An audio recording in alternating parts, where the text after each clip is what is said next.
If you think Drag Race Philippines Season 3 has ended, think again.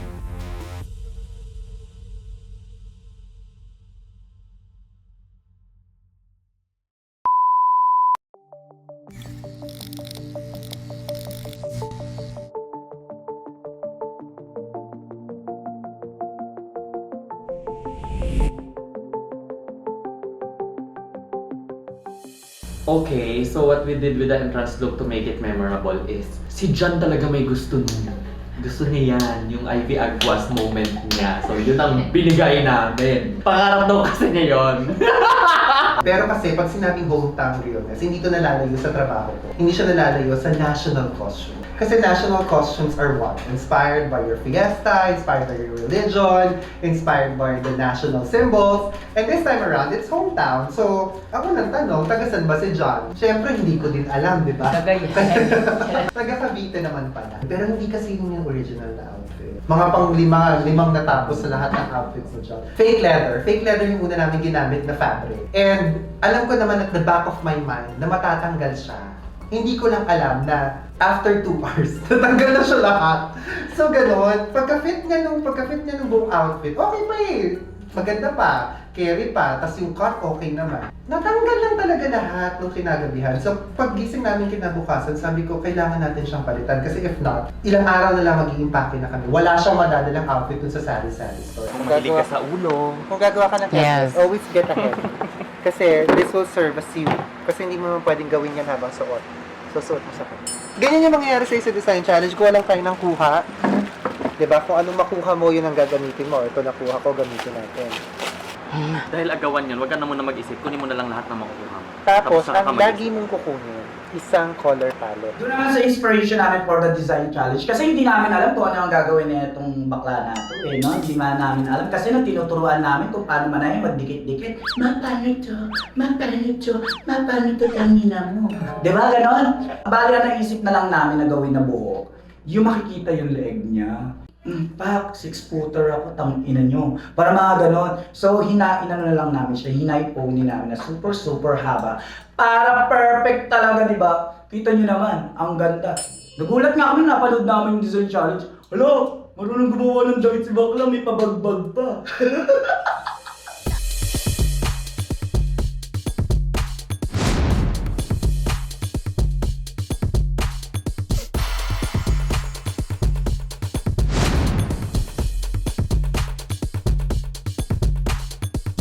Episode 2 hindi ko masyadong bet talaga kasi yung outfit niya ayun, deserve niya maging safe doon.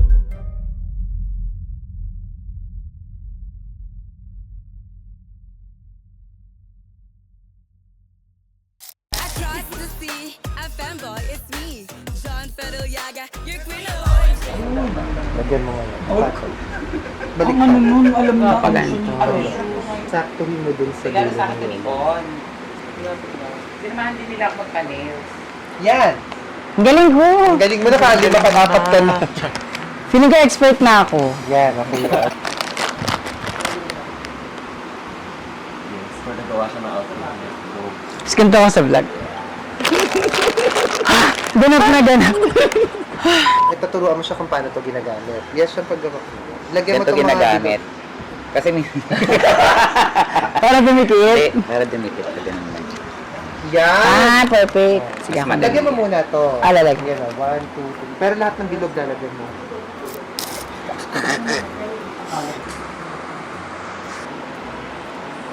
Agad.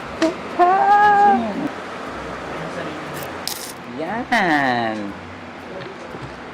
Kote yan. Tapos, dito, di ba? Kasi kilikili na siya.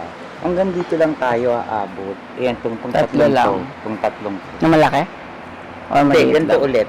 Ay, parang Oo. pa-flower.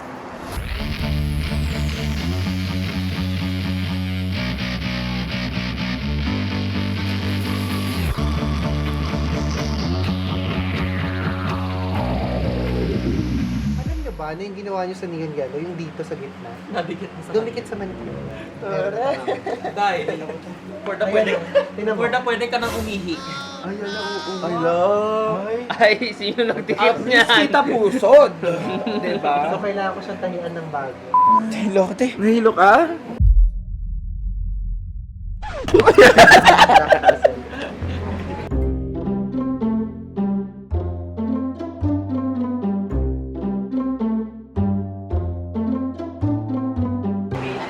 Yes, finally tapos na. I made it.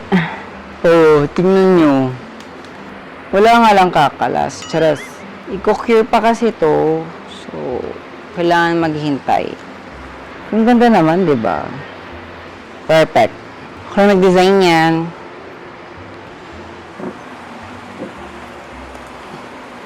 Yun na yun. Galing ko, no?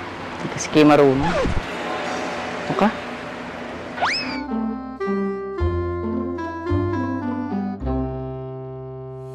So kung tatanungin mo ako sa lahat ng mga napanood ko at kung saan ako pinaka talagang, shucks, yung moment na nakita ko in person, nung nakita ko na sinuot niya to, nung nilalakad niya to, si Parialaga talaga. Kasi na-realize ko, yung perya, nung time na yon, parang siya yun eh, parang si John Fedeliaga yung perya. As a tao, dami niyang role sa buhay dahil may trabaho yan, kuya yan, nagka-jowa yan. Hoy! Anak yan. I mean, ang dami niyang roles. Like, ang dami niyang ginagawa. Content creator yan, nagbe-video yan, one-man show yan minsan. Nagsho-show pa yan, drag queen yan. Lahat, ang dami niyang kayang gawin eh. So, para siyang perya, alam mo yun, para siyang games, para mga laro. So, nung nakita ko yun, nung nilakad niya, nirampa niya yun, siya lang yun eh. Siya na yun. Ang nakaka-proud and at the same time, kasi kita mo yung workmanship, yung craft. Talagang hands down ka doon. Sa kanya yun. Iba-iba yung tawag sa kanya. Kay Patrick kung nahihirapan sa susunod. Ako na. Sige, lahat na YouTube na stretchable. Okay, lahat ball gown na lang. Isang shoot lang siya palagi. Hey, tali mo muna yung likod. Wala ba ano? Nagpasya sa salamin. Go. Tingnan mo yung likod kung maayos ha. Kaya mo yan.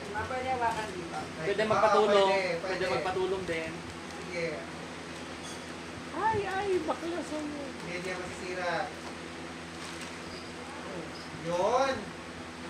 Hindi ka humingi ng tulong kay Potion Ivy. Congrats! Sa mga pinaka nagustuhan ko talagang costume ni Jan is yung perya.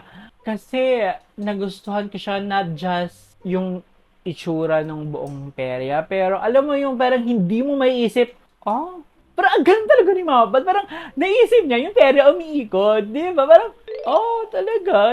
Wala, nakaka-amaze lang yung perya liaga na costume niya kasi hindi ko siya naisip. Wag naman kayo magmagaling at di naman kayo magmatalino dyan. Hindi nyo rin naman inaisip yan at kaka-level lang tayo ng Aiko dito, ate girl. Chari. Pero yun nga, parang nakakatuwa lang na, ang galing. Sa loob ba yan? So next time unahin mo tong palda. Palda muna bago backness. Mali! Mali! May isa pang laksara. Gaga, ayan. No? Balik, mali yung pagkalak mo. Bakla malalag.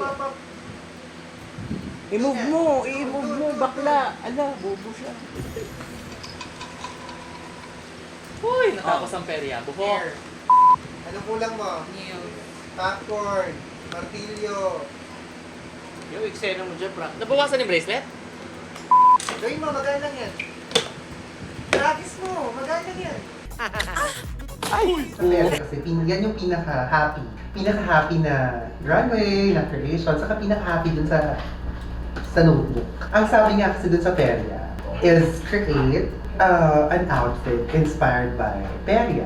And knowing na ang perya ay ang Pinoy version ng circus. Kasi pag sinabi mong perya, katulad nga sinabi ni John, feeling ko ninakaw lang sa akin ni John tong linyang to. Pag sinabi mong perya, we give you the perya.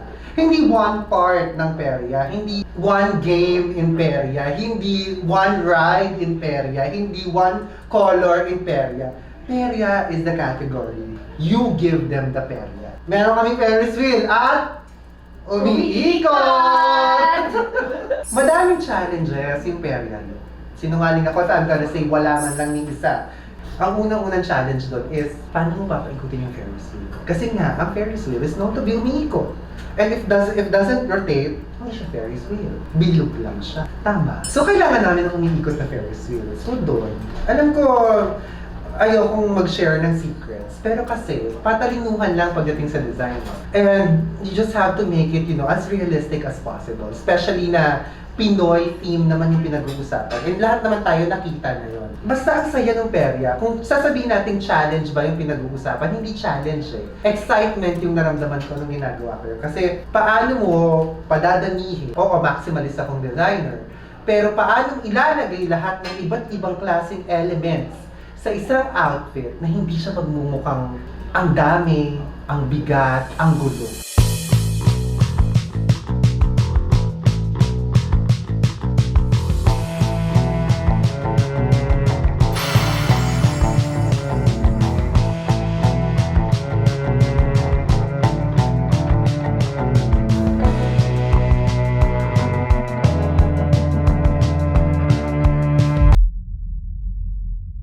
I was by 13 men.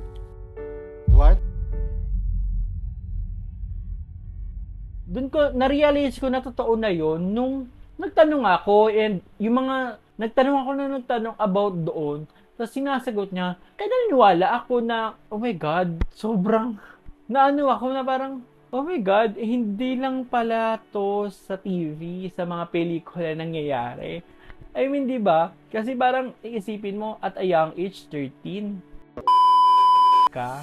Nangyayari talaga siya, hindi lang siya kwento. I felt really proud kay John because sa totoo lang, isa sa mga plan talaga ni John is ikwento sa loob ng Drag Race yung kwento niya. Not because para lang magpasikat or magpaawa, alam mo yung pang-clout, pero gusto niya kasi itong gamitin yung platform ng Drag Race paalam sa mga tao na totoo ito, totoong nangyayari itong mga ganitong bagay. And I'm really proud kasi nakwento niya na maayos. Actually, sa totoo lang, nung Keme, nung umpisa nagpa-plan kami niyan, nung pinag-uusapan namin yan, ano pa ako, kasabihin mo talaga yan sa Drag Race. Ang daming makakanood niyan, ang daming makakarinig, ang daming, alam mo yun, like, katulad niyan, ang dami talagang mga bad reactions na nangyayari sa kanya na parang mas, alam mo, victim blaming pa din yung nangyayari, which is, napatunayan ko na dapat lang pala na magandang idea pala yon na sabihin niya yon sa Drag Race, which is, karamihan talaga mga nanonood is part ng community natin na open lang ng eyes and kasi of course, hindi lang si John ang member ng community natin nakaranas yan. Marami pa yan na natatakot lang magsalta. And some of them is nakakuha ng strength kay John. Diba? Kasi ang dami nagbe-message kay John and all na nangyari sa kanila yan, na natatakot sila, natatakot sila kasi nga katulad ng mga nangyari ngayon, mga victim blaming na ginusto mo naman yan and all, na nakakuha sila ng strength kay John para mabuhay. At actually, hindi lang para mabuhay, para magsalita. Honestly, yung mga kapatid ko nga nagtanong sa akin eh, ate, kasi hindi ko ino-open, wala naman eh, wala namang nakakaalam sa kahit saan. Pero like, sila mismo, ako, like, lalaki yung mga kapatid ko eh, yung mga sumunod sa akin. Pero sila mismo pa yung nag-update sa akin. Sila mismo yung nagtanong, ate, totoo ba may nangyari kay Kuya John? Ganun. Tapos syempre parang ako, alam mo yun, as an ate. Kasi ako yung, alam nila na yung mga best friends ko from elementary, high school, college, or case. So ako, nung time lalo nung after noon, mas lalo ko napaligiran ng mga huling na tao sa buhay ko na I'm very grateful about. Isa rin to sa mga taong to. And they knew about Kuya John. Pero yung revelation ni Kuya nila, nung in-explain, tas pinapanood ko ulit yung video. Yung nararamdaman mo kasi nun, like syempre, hindi ko siya tinitingnan lang na as a friend, para ko na kasi tong kapatid eh. Proud ka, pero at the same time, syempre, nasasaktan ka eh. Kasi alam mo yung nararamdaman nun eh. Pero proud ka kasi tang inong tapang. Iba yun. Iba yung puso niya nun, iba yung lakas niya nun. At kahit sinong tao, hindi lahat kakayanin yung ganun. Kaya dapat dun sa mga ganong revelation, dun pa lang, bawat isa sa atin matuto tayong magbigay ng respeto sa kahit ano, kahit sino. Kasi hindi nyo rin alam lahat And at the same time, kung meron ako isang bagay na sasabihin dito sa taong to, napakalakas mo. At alam mo yan. Daig mo pa si Char. Sabi ko talaga sa'yo. entry pa eh. Tatandaan mo, isa lang ang ibig sabihin yan. Kung malakas ka ngayon, mas lalakas ka pa. Ha! Antay ka lang. Antay lang kayo!